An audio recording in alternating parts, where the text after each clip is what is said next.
छठ को मैं पूजन अध्यात्म तो है ही, लेकिन फिलहाल जो पूरे हमारे धरती में जो क्लाइमेट की इमरजेंसी है एक्चुअली,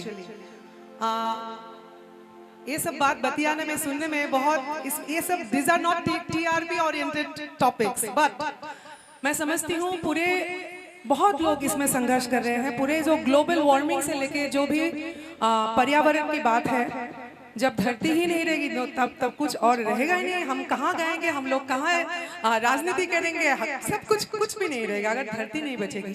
तो छठ को मैं सौर्य ऊर्जा की तरह से भी ऑब्जर्व करती हूँ, देखती हूँ, और सोलर एनर्जी को अध्यात्म के रूप में वो छठ है।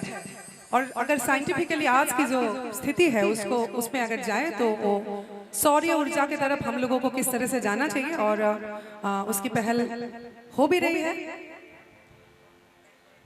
एकमात्र मूर्त भगवान है, सूरज